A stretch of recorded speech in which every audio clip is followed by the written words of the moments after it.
Assalamualaikum warahmatullahi wabarakatuh.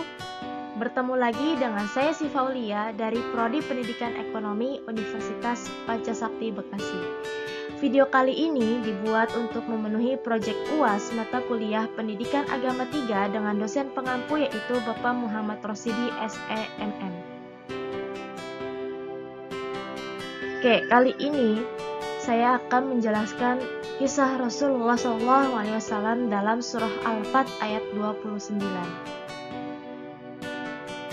Suratnya yang berbunyi, A'udzu billahi minasyaitonir rajim. Bismillahirrahmanirrahim. Muhammadur Rasulullah والذين معه أشداء على الكفار رحماء بينهم تراهم ركعا سجدا يبتغون فضلا من الله ورضوانا سيماهم في وجوههم من أثر السجود ذلك مثلهم في التوراة ومثلهم في الإنجيل كزرع أخرج شطأه فآزره فاستغلظ فاستوى على سوقه يعجب الزراع ليغيظ بهم الكفار وعد الله الذين آمنوا وعملوا الصالحات منهم مغفرة وأجرا عظيما. Artinya, Muhammad itu adalah utusan Allah dan orang-orang yang bersama dengan dia adalah keras terhadap orang-orang kafir, tetapi berkasih sayang sesama mereka. Kamu lihat mereka ruku dan sujud mencari karunia Allah dan keridhoannya. Tanda-tanda mereka tampak pada muka mereka dari bekas sujud. Demikianlah sifat-sifat mereka dalam Taurat dan sifat-sifat mereka dalam Injil, yaitu seperti tanaman yang mengeluarkan tunasnya, maka tunas itu menjadikan tanaman itu kuat, lalu menjadikan besarlah dia dan tegak lurus di atas pokoknya. Tanaman itu menyenangkan hati penanam-penanamnya karena Allah hendak menjengkelkan hati orang-orang kafir, atau dengan kekuatan orang-orang mukmin. Allah menjanjikan kepada orang-orang yang beriman dan mengerjakan amal yang soleh di antara mereka ampunan dan pahala yang besar. Apakah kalian tahu? Di dalam Al-Quran surah Al-Fat ayat 29, di awal ayatnya, Muhammadur Rasulullah, yaitu Muhammad adalah utusan Allah. Sesungguhnya Nabi Muhammad SAW adalah Rasul Allah tanpa diragukan lagi dan tanpa disangsikan lagi, sekalipun diingkari oleh orang-orang yang ingkar dan didustakan oleh orang-orang yang keras kepala. Ini merupakan mubtada, sedang khabarnya termuat di dalam semua sifat yang terpuji lagi baik. Kemudian Allah Subhanahu wa Ta'ala memuji para sahabatnya yang bersama dia.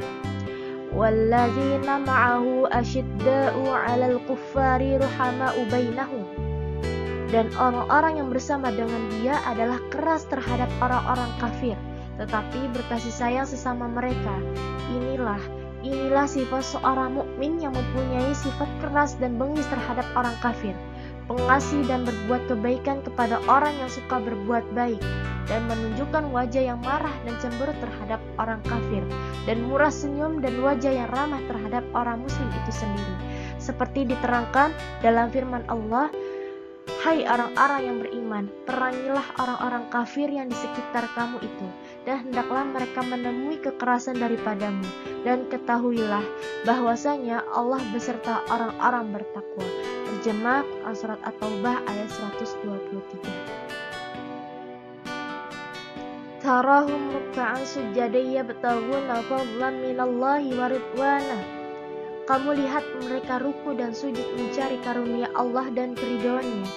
Kamu lihat mereka senantiasa melakukan sholat dan ikhlas kepada Allah dengan mengharapkan pahala dalam sholatnya itu, serta upah yang banyak di sisinya seraya memohon ridhonya. Allah menyifati mereka dengan banyaknya beramal, dan sesungguhnya salat itu adalah amalan yang paling baik.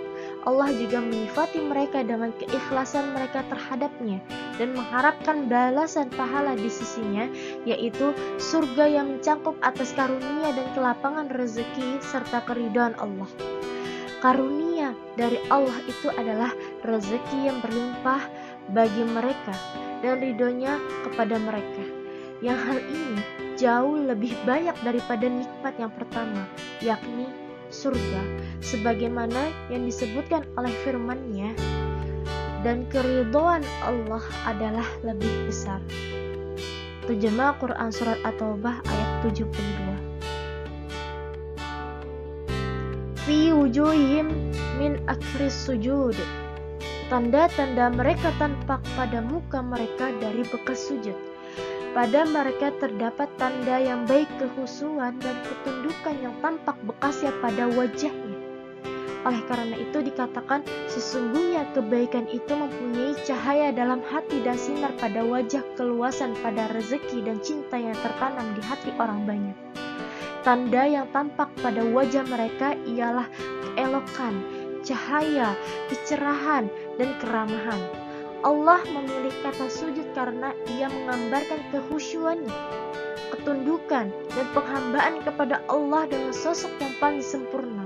Sesudah itu, Allah Subhanahu wa Ta'ala memberitahukan bahwa Dia memuji kelebihan orang-orang mukmin dalam kitab-kitab yang pernah diturunkan dan berita-berita yang beredar di kalangan manusia.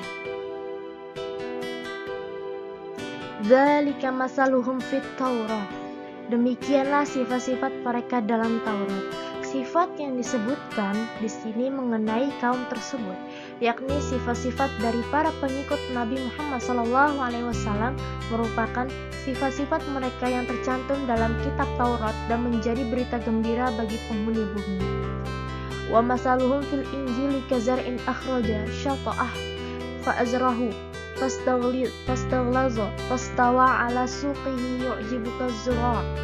Dan sifat-sifat mereka dalam Injil, yaitu seperti tanaman yang mengeluarkan tunasnya, maka tunas itu menjadikan tanaman itu kuat, lalu menjadi besarlah dia dan tegak lurus di atas pokoknya.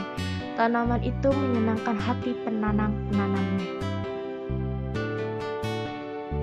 Sesungguhnya para sahabat Nabi Muhammad SAW asalnya sedikit saja. Kemudian mereka semakin bertambah, semakin banyak, dan semakin kuat bagaikan tanaman yang mengeluarkan tunas-tunasnya yang bercabang-cabang pada sisi-sisinya. Sehingga tanaman itu menjadi kuat dan berubah dari asalnya yang kecil menjadi kuat dan tegak lurus pada pokoknya. Sehingga membuat para penanamnya kagum karena kuat, kokoh, lebat, dan indah dipandang. Sifat yang disebut dalam Injil itu mengisyaratkan perkembangan dan pertumbuhan umat Nabi Muhammad SAW. Jumlah mereka tidak terbatas pada angka tertentu, tetapi dari hari ke hari semakin bertambah. Di sisi lain, mereka pun akan terus mengalami perkembangan dan kemajuan yang menjadikan penanamnya, yaitu Nabi Muhammad SAW, akan selalu merasa gembira. Kemudian Allah Subhanahu wa Ta'ala menerangkan bahwa orang-orang mukmin Dia menjadikan sedemikian rupa. Liyabghiza bihimul kuffar, karena Allah hendak menjengkelkan hati orang-orang kafir, atau dengan kekuatan orang-orang mukmin. Bahwasanya Allah mengembangkan orang-orang mukmin dan memperbanyak jumlah mereka adalah untuk membuat jengkel orang-orang kafir terhadap mereka. Wa'adallahu allazina amanu wa 'amilus solihati minhum maghfiratan wa ajran 'azim. Allah menjanjikan kepada orang-orang yang beriman dan mengerjakan amal yang soleh, di antara mereka ampunan dan pahala yang besar. Allah Subhanahu wa Ta'ala menjanjikan kepada orang-orang yang beriman dan kepada Nabi Muhammad SAW bahwa Dia akan mengampuni dosa-dosa mereka dan memberi pahala mereka yang banyak dengan memasukkannya mereka ke dalam surga yang penuh kenikmatan. Dan janji Allah itu adalah benar, tidak akan dilanggar dan tidak akan diganti. Sedangkan menurut sebuah hadis, perumpamaan orang-orang mukmin dalam hal saling cinta dan saling mengasihi sesama mereka adalah seumpama satu jasad. Apabila ada salah satu anggota yang sakit, maka seluruh anggota yang lain ikut demam dan tidak bisa tidur. Dan juga sabda Rasulullah SAW, orang-orang mukmin terhadap orang mukmin lainnya adalah bagaikan sebuah bangunan, sebagiannya memperkuat sebagian yang lain, dan beliau menjalin jari tangan beliau. Budi luhur Rasulullah SAW terhadap orang muslim. Beliau adalah seorang yang peramah, sopan santun, dan teman. Beliau adalah seorang yang pengasih, penyayang kepada sesama, murah hati, dan suka memberikan pertolongan kepada siapa saja yang membutuhkan bantuan. Akibat kemurahan hati beliau, kerap kali beliau menanggung kesusahan orang yang sedang menderita susah dan mengalahkan kepentingan diri sendiri asalkan kesusahan orang lain dalam kebenaran. Beliau adalah orang yang sabar, tahan uji, dan berani menderita. Beliau adalah orang yang tabah hati, tahan marah, dan tahan dendam jika kebetulan marah. Tidak ada tanda-tandanya, melainkan kerut urat yang berdiri di antara bulu-bulu keningnya. Memang beliau adalah seorang yang lapang dada, dapat mengendalikan dan menahan kemarahan hatinya. Beliau adalah orang yang terkenal jujur, bisa dipercaya. Beliau jujur dalam perkataan dan jujur dalam perbuatan, serta sangat jauh dari sifat pendusta atau pembohong. Karenanya sejak muda sudah terkenal dengan nama Al-Amin, yaitu orang yang dapat dipercaya. Beliau suka menghormati yang lebih tua dan mengasihi yang lebih muda. Dan beliau orang yang berterima kasih, suka membalas jasa dan tahu membalas jasa. Oke, cukup sekian dari saya. Kurang lebihnya mohon maaf. Bila ada pertanyaan, silahkan tulis di kolom komentar. Terima kasih. Wassalamualaikum warahmatullahi wabarakatuh.